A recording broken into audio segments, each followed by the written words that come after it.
Good morning, good afternoon, good evening, everyone. I'm here today. I'm usually telling you that I'm speaking from Nashville, Tennessee.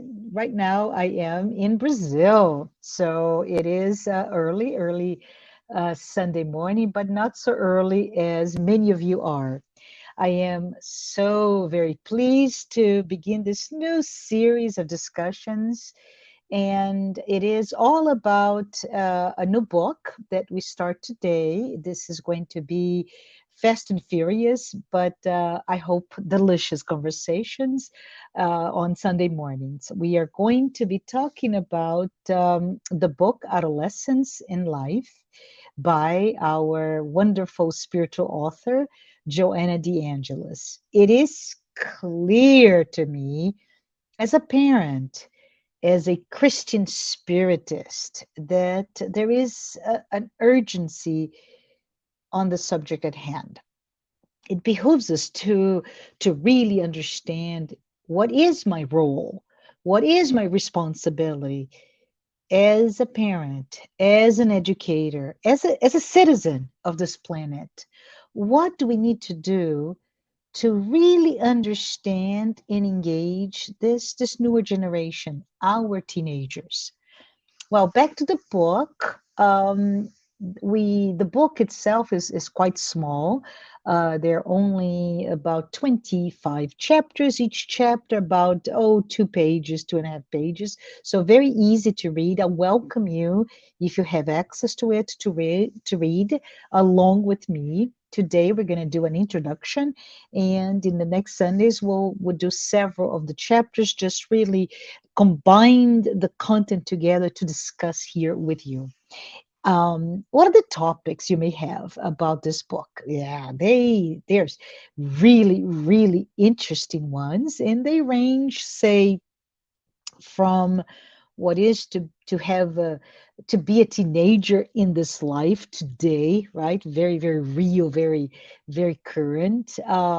Teenage sexuality, identity crisis, and it goes as difficult a topic as, for example, suicide. So our goal today is to leverage this book and to confront the challenges that most parents experience while they're raising their young. And I would like to read to you. It's just a small paragraph where Joanna says the following: It is with such an intent that we studied many topics related to adolescence, which we here present to you, dear reader. Of course, it's from the book, so as to cooperate somehow with the thrilling question of how to steer our young, a question that defines psychologists, pedagogues, sociologists, theologians, and especially parents. Well, the book, we have to say it, right? The book was first published in Portuguese in 1997. Yes, what is it, 25 years ago? And if you are a cynical person, and I am one of those, we could say, well, why are we even wasting our time here? There's a 25-year-old gap between the what was to be a teenager in 1997 and today. And I'm unfortunately, I'm afraid to say that's not the case. Joanna de Angelis, as I read the book, has brought with it explanations about our journey, our very general journey in this planet. And it's very important to understand because those are millennial questions, right? Um, it is a journey in this planet while we live a material experience in a material body as an immortal soul. And our ultimate goal as an immortal soul is to reach our infinite happiness. So, as I referenced earlier, the series of discussions that we're going to be here together is to address our roles and responsibilities as parents and educators, right? And it, if we specifically zoom into that, why educators? Why you're saying that we're talking to me, to you, to all of us as parents, but why educators? Because we understand that education is the essential tool to counter our previous journeys and our previous mistakes. And it is important we are all aware of the part we have to play in this significant period of our lives. And we start this introduction talking about advances in science and technology. And we're here talking about specifically data science, right? Science in general, data science, scientific discoveries. But we're also, if you think in terms to the things that matter the most to a teenager, we're talking about artificial intelligence. We're talking about the closing in of our virtual presence.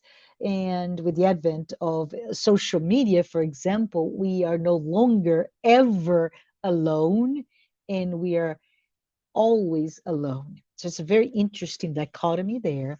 But as we think about science and technology, they have stretched our imagination to the limits of our comprehension in terms of human development.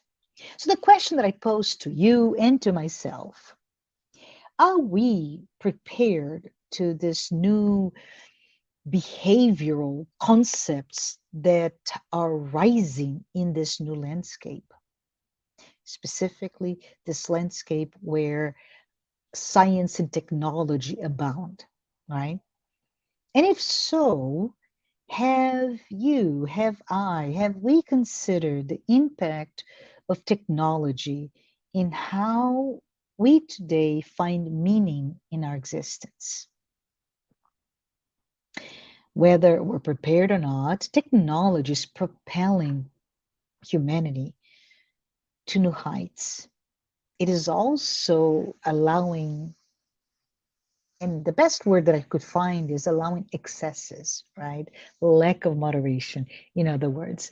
But it's allowing those excesses that can indeed work against what Joanna calls the ethical or moral advancements of our society as a whole.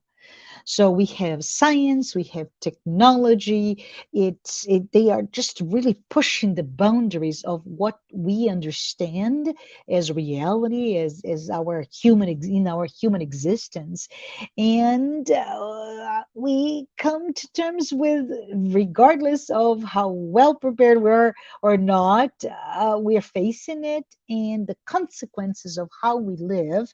Imperative word, how, may work against what the entire society needs to go through from an ethical or moral standpoint.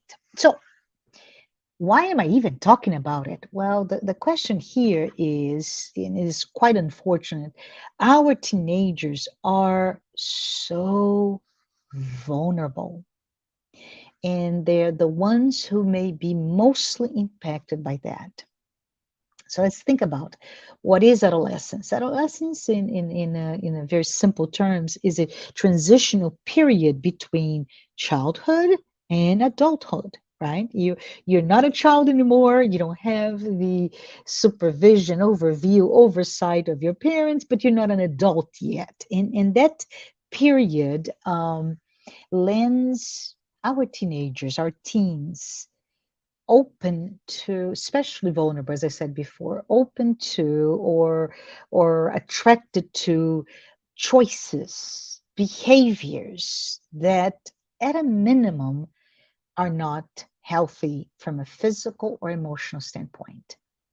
So, yes, I'm going to do this to you because Joanna did this to me. We're going to reference biblical text.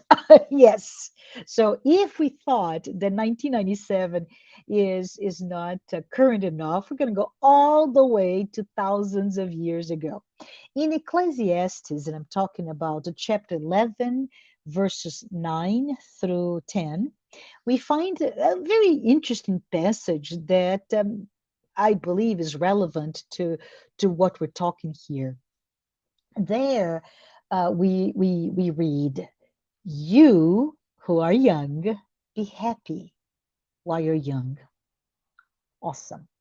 Let your heart give you joy in the days of your youth. All right, so let me repeat that. I'm stuttering today. My apologies. Let your heart give you joy in the days of your youth. Quite good, huh? Follow the ways of your heart and whatever your eyes see. But know that for all these things, God will bring you into judgment. So then it ends this first verse. So then banish anxiety from your heart and cast off the troubles of your body, for youth and vigor are meaningless. Whoa, what are you talking here? Enjoy, open your heart, your ears, be joyful for being young, but then while it's telling you don't be so anxious, it says my youth, right, my vigor, they're really meaningless to our existential meaning in this planet as a human being. Oh boy, we could actually unpack that in so many different pieces, but we'll only touch upon the fact that what we can read here, this is my interpretation, of course, is an invitation for a balanced life so that we will not regret it later. That's simple. It tells us, which is the most impactful message here, in my opinion, is that illusion will abound. Illusion is everywhere in our days. And it's not something so new, right? Thousands of years ago, we are already discussing that. The text warns us of how easy it is to fall prey to the idea of youth. And they use the word vigor, right? Youth and vigor as elements of power, as elements of strength.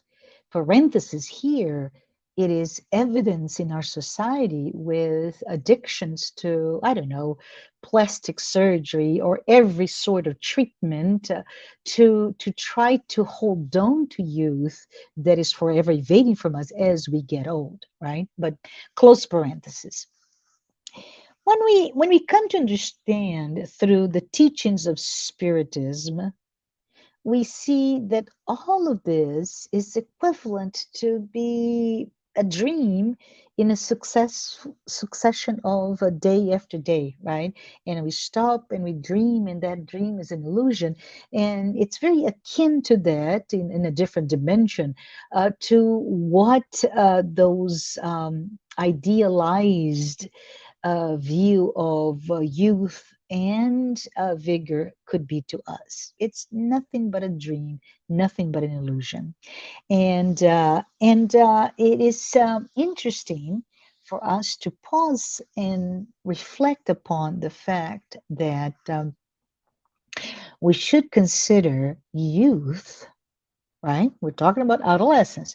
We should consider youth as the platform for our very souls to aspire to achievements toward our ultimate goal, as I said before, which is that infinite happiness, because that is what we're all predestined to achieve.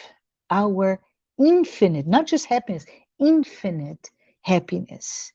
And it's quite interesting for us to reflect upon that. So instead of getting crazy with what Ecclesiastes we find in Ecclesiastes, we could say, well, if youth is that platform, and if youth is where the time that we awaken all that we can be indeed, let's look at that just as such. Back to the Bible. Yes, back to the Bible in Paul. And this is quite interesting because Paul wrote to Timothy in 1 Timothy chapter 4, verse 12. And he said, Timothy was quite young, right? Don't let anyone look down on you because you are young. Love it. Don't let anyone look down on you because you're young, but set an example for the believers in speech, in conduct, in love, in faith, and in purity. How about that? I love it. I love this yet second invitation to what I say are those who will inherit this earth, right? I'm an old one, so I am counting my years now, maybe decades, but that I will be leaving this planet from this incarnation. But all those teenagers will indeed inherit the earth, and what a wonderful, wonderful invitation from Paul. So back to our role, right? Our role as parents and educators. We look upon, reflect upon that invitation, and we see this call to action for teenagers, right? For them to have a life fulfilled with the ideals of beauty and purpose. And I find this quite wonderful. And it is far from my days as a parent of teenagers when I lived years of fear, right? And what are the fears? Let's be real here. The fears are, yes, pregnancy, drug addiction, mental or physical illness, and it runs through the gamut of what can happen to a teenager. And instead, we look at it to understand that adolescence is a time for the reincarnated spirit to consolidate all of their tendencies and commit to further growth and development. It is a time to counter. All right. If we believe in reincarnation, we believe in many, many lives. So it is a time to counter the effects of all of our previous experience, all of our previous incarnations, right? And we do this by shaping and molding our personalities so that they can awaken all that is beautiful, all that is latent, all that is perhaps dormant in inside of them to achieve their own destiny. So with that, I am going to close today, and I look forward to seeing you all of you next week when we go over 4 to 5 chapters. And I close today with this invitation for all of us to be an instrument of this development through our love, through our education, through our knowledge and discipline. Thank you so very much for being here with me, and I look forward to continue this discussion next week. Bye bye.